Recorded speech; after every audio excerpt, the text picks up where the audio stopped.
Israel selamat dari kejaran pasukan Firaun, mereka mulai kehidupan baru bersama Nabi Musa.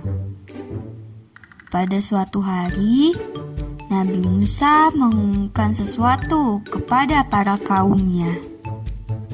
Dia berkata, "Wahai Bani Israel, aku akan pergi ke Gunung Sinai selama 40 hari.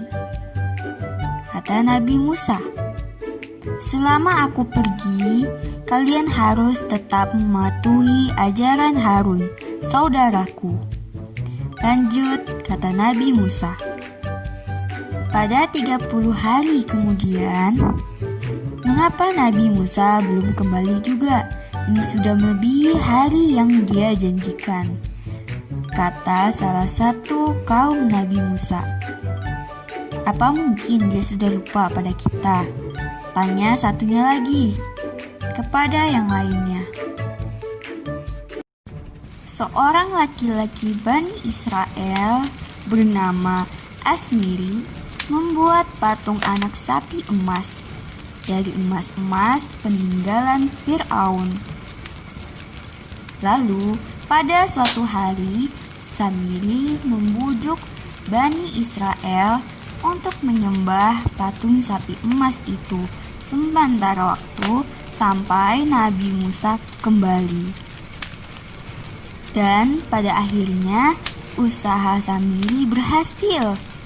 Bani Israel melupakan ajaran Nabi Musa dan menyembah patung anak sapi buatannya.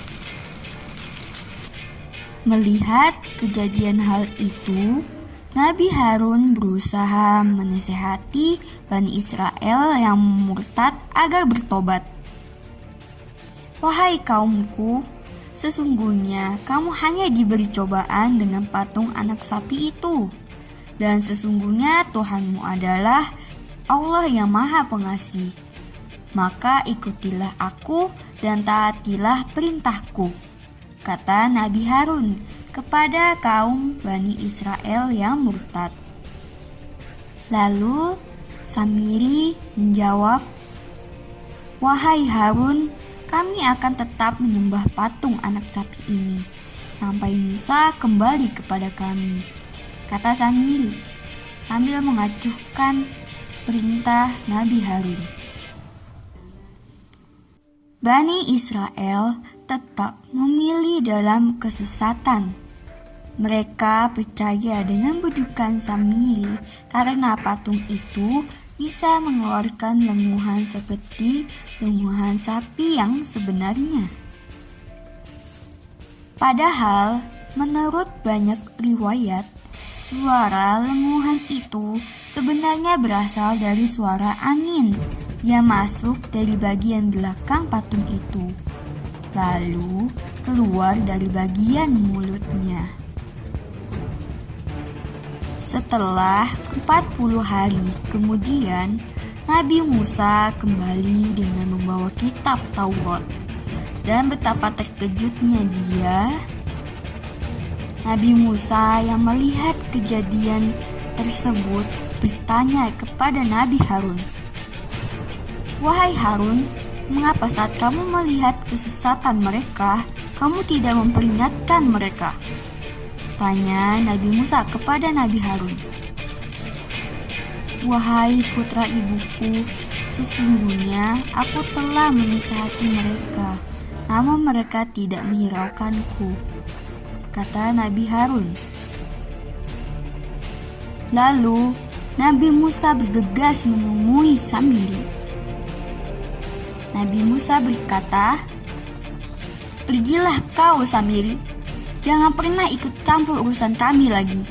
Kamu pasti mendapatkan hukuman yang telah dijanjikan di akhirat, yang tidak dapat kamu hindari lagi," ancam Nabi Musa kepada Samiri.